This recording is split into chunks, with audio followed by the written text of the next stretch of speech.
ವೀಕ್ಷಕರೇ, 2024ರ ಲೋಕಸಭಾ ಜಂಗಿ ಮೈದಾನಕ್ಕೆ ತಮಗೆಲ್ಲ ಆತ್ಮೀಯವಾದ ಸ್ವಾಗತ. ನಮ್ಮ ಕಲಬುರಗಿ ಬಿಸಿಲು ಏರಿದಂತೆಯೇ ಲೋಕಸಭಾ ಚುನಾವಣಾ ಕಾವು ಕೂಡ ಏರ್ತಾ ಇದೆ. ಕಳೆದ ಬಾರಿ ಖರ್ಗೆ ವರ್ಸಸ್ ಜಾಧವ್ ಆಗಿ ಅತ್ಯಂತ ಕುತೂಹಲ ಕೆರಳಿಸಿದ್ದ ಲೋಕಸಭಾ ಚುನಾವಣೆ ಈ ಬಾರಿಯೂ ಕೂಡ ಕುತೂಹಲಕ್ಕೆ ಕಾರಣವಾಗಿದೆ. 2019 ಖರ್ಗೆ ಮತ್ತು ಜಾಧವ್ ಅವರ ಚುನಾವಣಾ ಹಣಾಹಣಿ ಅತ್ಯಂತ ಪ್ರತಿಷ್ಠೆಯ ಕ್ಷೇತ್ರವಾಗಿ ಎಲ್ಲರ ಚಿತ್ತವನ್ನ ಕಲಬುರಗಿಯೆಡೆಗೆ ಸೆಳೆದಿತ್ತು. ಜಾಧವ್ ಅವರು ಕಾಂಗ್ರೆಸ್ ಕೋಟೆಯನ್ನ ಭೇದಿಸಿದರು, ಜಯಮಾಲೆ ಧರಿಸಿ ಸಂಸದರಾದರು. ಆ ಸಮಯದಲ್ಲಿ ಅಂದರೆ ಖರ್ಗೆಯವರು ಎಲೆಕ್ಷನ್ನಲ್ಲಿ ನಿಂತಾಗ ಕಾಂಗ್ರೆಸ್ ಕಾರ್ಯಕರ್ತರನ್ನ ಹುರಿದುಂಬಿಸುವುದು, ಅವರ ಜೊತೆ ನಿರಂತರವಾಗಿ ಸಂಪರ್ಕದಲ್ಲಿ ಇದ್ದೋರು ರಾಧಾಕೃಷ್ಣ ದೊಡ್ಮನಿಯವರು. ಎಲೆಮರೆಕಾಯಿಯಂತೆ ಖರ್ಗೆಯವರು ಸ್ಪರ್ಧಿಸಿದ ಎಲ್ಲಾ ಸಮಯದಲ್ಲೂ ಜವಾಬ್ದಾರಿ ಹೊತ್ತುಕೊಂಡು ಖರ್ಗೆ ಅವರನ್ನ ಬೆಂಬಲಿಸುತ್ತಾ ಪಕ್ಷಕ್ಕೆ ಬೆನ್ನೆಲುಬಾಗಿ ನಿಂತು ದುಡಿದೋರು ರಾಧಾಕೃಷ್ಣ ದೊಡ್ಮನಿಯವರು. ಕಾಂಗ್ರೆಸ್ ಪಕ್ಷದಲ್ಲಿ ಇವರು ಅಪರಿಚಿತರೇನಲ್ಲ. ಅವರ ಆಡಳಿತ ವೈಖರಿ, ಕಾರ್ಯಕ್ಷಮತೆ ಬಗ್ಗೆ ಕಲಬುರಗಿ ಕಾಂಗ್ರೆಸ್ನ ಪಾಳೆಯದಲ್ಲಿರುವ ಪ್ರತಿಯೊಬ್ಬ ಕಾರ್ಯಕರ್ತರಿಗೂ ಗೊತ್ತು. ಅದಕ್ಕಾಗಿ ರಾಧಾಕೃಷ್ಣ ದೊಡ್ಮನಿಯವರೇ ಗೆದ್ದು ಬರಲಿದ್ದಾರೆ ಎಂದು ಹುಮ್ಮಸ್ಸಿನಲ್ಲಿದ್ದಾರೆ. ಈಗಾಗಲೇ ಅವರ ಗೆಲುವಿಗಾಗಿ ಕಾರ್ಯಕರ್ತರು ಶ್ರಮಿಸಲು ಪ್ರಾರಂಭ ಮಾಡಿದ್ದಾರೆ. ಇನ್ನು ಇವರನ್ನು ಗೆಲ್ಲಿಸುವ ಗುರುತರ ಜವಾಬ್ದಾರಿ ಪ್ರಿಯಾಂಕ್ ಖರ್ಗೆಯವರ ಮೇಲಿದೆ.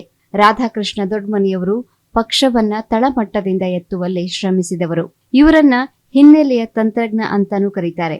ಇವರೊಬ್ಬ ನುರಿತ ರಾಜಕಾರಣಿ. ಕಾಂಗ್ರೆಸ್ ಪಕ್ಷದ ರಾಧಾಕೃಷ್ಣ ದೊಡ್ಮನಿಯವರು ಖರ್ಗೆ ಅವರನ್ನು ಮತ್ತು ರಾಜ್ಯ ಸರ್ಕಾರದ 5 ಗ್ಯಾರಂಟಿಗಳನ್ನು ಮುಂದಿಟ್ಟುಕೊಂಡು ಚುನಾವಣೆಗೆ ಸಜ್ಜಾದರೆ, ಡಾಕ್ಟರ್ ಉಮೇಶ್ ಜಾಧವ್ ಅವರು ಕೇಂದ್ರ ಸರ್ಕಾರದ ಯೋಜನೆಗಳು ಮತ್ತು ಮೋದಿಯವರನ್ನು ಮುಂದು ಮಾಡಿ ಚುನಾವಣೆಗೆ ರೆಡಿಯಾಗಿದ್ದಾರೆ. ಕಾಂಗ್ರೆಸ್ ಪಕ್ಷ ವಂಶ ಪಾರಂಪರ್ಯವಾಗಿ ಕುಟುಂಬ ರಾಜಕಾರಣ ಮಾಡುತ್ತಿದೆ ಅನ್ನೋ ಆರೋಪ ಸಾಬೀತು ಎನ್ನುವಂತೆ ಲೋಕಸಭಾ ಚುನಾವಣೆಯಲ್ಲಿ ತಮ್ಮ ಕುಟುಂಬದವರಿಗೆ ಟಿಕೆಟ್ ನೀಡಿದೆ. ಖರ್ಗೆಯವರ ಸ್ಥಾನದಲ್ಲಿ ನಿಂತು ಸ್ಪರ್ಧಿಸುತ್ತಿರುವ ದೊಡ್ಮನಿಯವರು ಕೂಡ ಖರ್ಗೆಯವರ ಕುಟುಂಬದವರೇ. ಇದರ ನಡುವೆ ಪ್ರಿಯಾಂಕ್ ಖರ್ಗೆಯವರು ಜಾಧವ್ ಮತ್ತು ಬಿಜೆಪಿಯವರನ್ನ ಪ್ರಶ್ನಿಸುತ್ತಾ ಜಂಗಿ ಮೈದಾನದಲ್ಲಿ ಆಕ್ಟಿವ್ ಆಗಿದ್ದಾರೆ. ಕಲಬುರಗಿ ನಗರದಲ್ಲಿ ಏನೇನೂ ಅಭಿವೃದ್ಧಿ ಆಗಿಲ್ಲ ಎನ್ನುತ್ತಾ ಅಬ್ಬರದ ಪ್ರಚಾರದಲ್ಲಿ ತೊಡಗಿದ್ದಾರೆ. ಕಾಂಗ್ರೆಸ್ ಪಕ್ಷಕ್ಕೆ ರಾಧಾಕೃಷ್ಣ ದೊಡ್ಮನಿಯವರನ್ನು ಗೆಲ್ಲಿಸಿ ಖರ್ಗೆ ಅವರ ಪ್ರತಿಷ್ಠೆ ಉಳಿಸಿಕೊಳ್ಳುವುದು ಕಾಂಗ್ರೆಸ್ ನಾಯಕರಿಗೆ ಬಹುದೊಡ್ಡ ಸವಾಲಾಗಿ ಪರಿಣಮಿಸಿದೆ. ಕಲಬುರಗಿ ಕ್ಷೇತ್ರದಲ್ಲಿ ಕಾಂಗ್ರೆಸ್ಸಿಗೆ ರಾಜ್ಯ ಸರ್ಕಾರದ ಗ್ಯಾರಂಟಿ ಯೋಜನೆಗಳು, 7 ಕ್ಷೇತ್ರದ ಶಾಸಕರು, ಅದರಲ್ಲೂ 2 ಸಚಿವರು, ಮತ್ತೊಬ್ಬರು ಮುಖ್ಯಮಂತ್ರಿಗಳ ಆಪ್ತ ಸಲಹೆಗಾರರು ಇವರ ಬೆಂಬಲ, ಪರಿಶಿಷ್ಟ ಸಮುದಾಯ ಮತ್ತು ಅಲ್ಪಸಂಖ್ಯಾತರು ಹೆಚ್ಚಿನ ಸಂಖ್ಯೆಯಲ್ಲಿರುವುದು, ಜೊತೆಗೆ ಮಲ್ಲಿಕಾರ್ಜುನ್ ಖರ್ಗೆಯವರ ವರ್ಚಸ್ಸು ರಾಧಾಕೃಷ್ಣ ದೊಡ್ಮನಿಯವರಿಗೆ ವರವಾಗಬಹುದು ಎಂಬುದು ಲೆಕ್ಕಾಚಾರ. ಖರ್ಗೆಯವರೊಂದಿಗೆ ಅನೇಕ ಸಚಿವರು ಕಲಬುರಗಿ ಕೈ ಕ್ಷೇತ್ರ ಬಲಪಡಿಸುವಲ್ಲಿ ಮುಂದಾಗಿದ್ದಾರೆ.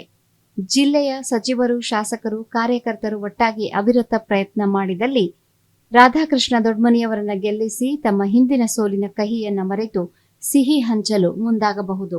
ಇನ್ನು ಡಾಕ್ಟರ್ ಉಮೇಶ್ ಜಾಧವ್ ಅವರು ಕೇಂದ್ರ ಸರ್ಕಾರದ ಯೋಜನೆಗಳು, ರಾಮ ಮಂದಿರದ ಉದ್ಘಾಟನೆ, ಜೊತೆಗೆ ಮೋದಿಯವರ ಅಲೆ ಕಲಬುರಗಿಯ ಮತದಾರರನ್ನು ತಮ್ಮೆಡೆಗೆ ಸೆಳೆಯಲು ಅನುಕೂಲವಾಗಲಿದೆ. ಜೊತೆಗೆ ಜೆಡಿಎಸ್ ಜೊತೆಗಿನ ಮೈತ್ರಿ ಅಂದ್ರೆ ಬಿಜೆಪಿಯ ಕಲಬುರಗಿ ನಗರದ ಜಿಲ್ಲಾ ಅಧ್ಯಕ್ಷ ಚಂದು ಪಾಟೀಲ್ ಮತ್ತು ಜೆಡಿಎಸ್ನ ಜಿಲ್ಲಾಧ್ಯಕ್ಷರಾದ ಬಾಲರಾಜ್ ಗುತ್ತೇದಾರ್ ಅವರ ಜಂಟಿ ಪ್ರಯತ್ನದಿಂದಾಗಿ ಮತದಾರರ ಒಲವನ್ನ ತಮ್ಮೆಡೆಗೆ ಸೆಳೆಯಲು ಸುಲಭವಾಗುತ್ತದೆ ಅನ್ನುವುದು ಬಿಜೆಪಿಯ ಅಭಿಪ್ರಾಯ. ಕಾಂಗ್ರೆಸ್ನವರ ಒಟ್ಟಾದ ಪ್ರಯತ್ನ, ಕಾಂಗ್ರೆಸ್ನ ಗ್ಯಾರಂಟಿಗಳು, ಖರ್ಗೆಯವರ ವರ್ಚಸ್ಸು ರಾಧಾಕೃಷ್ಣ ದೊಡ್ಮನಿಯವರ ಕಡೆಗಾದರೆ, ಉಮೇಶ್ ಜಾಧವ್ ಅವರಿಗೆ ಕಲಬುರಗಿಯ ಅಭಿವೃದ್ಧಿ, ಕೇಂದ್ರ ಸರ್ಕಾರದ ಅಭಿವೃದ್ಧಿ ಯೋಜನೆಗಳು, ಜೊತೆಗೆ ಮೋದಿಯವರ ಅಲೆ ಬಿಜೆಪಿಯವರಿಗೆ ಬಲ ನೀಡುತ್ತದೆ ಎನ್ನುವುದು ಕೆಲವರ ಅಭಿಪ್ರಾಯ. ಆದರೆ ವೀಕ್ಷಕರೇ, ಇವರ ಭವಿಷ್ಯವನ್ನು ರೂಪಿಸುವ ಅಧಿಕಾರ ನಿಮ್ಮ ಕೈಯಲ್ಲಿದೆ. ನೀವೇ ನಿರ್ಣಾಯಕರು. ನಿಮ್ಮದೇ ತೀರ್ಮಾನ ಅಂತಿಮ. ಕಲಬುರಗಿಯ ಮತದಾರರೇ, ಯೋಚಿಸಿ ಮತ ನೀಡಿ. ಆಮಿಷಕ್ಕೆ ಒಳಗಾಗಬೇಡಿ. ನಿಮ್ಮ ಮಕ್ಕಳ, ಕಲಬುರಗಿಯ ಹಾಗೂ ದೇಶದ ಭವಿಷ್ಯ ನಿರ್ಮಿಸುವ ಕಾಲವಿದು. 5 ವರ್ಷಗಳ ಕಾಲ ದೇಶದ ಉನ್ನತ ಭವಿಷ್ಯಕ್ಕಾಗಿ ಶ್ರಮಿಸುವ, ಸುರಕ್ಷಿತವಾಗಿಡುವ ಪಕ್ಷಕ್ಕೆ ನಿಮ್ಮ ಮತ ನೀಡಿ. ಮತದಾನ ನಿಮ್ಮ ಹಕ್ಕು, ಅಧಿಕಾರ ಮತ್ತು ಕರ್ತವ್ಯ ಕೂಡ. ನೋಡ್ತಾ ಇರಿ SSV ಟಿವಿ. ಇದು ವಿಶ್ವಾಸದ ಉಸಿರು. ಉಸಿರಿನ ಪಿಸಿಮಾತು. ಮತದಾನ ನಿಮ್ಮ ಹಕ್ಕು, ಅಧಿಕಾರ, ಕರ್ತವ್ಯ ಕೂಡ. ಮತ್ತೆ ಮುಂದಿನ ಕಾರ್ಯಕ್ರಮದಲ್ಲಿ ಭೇಟಿಯಾಗೋಣ. ನಮಸ್ಕಾರ.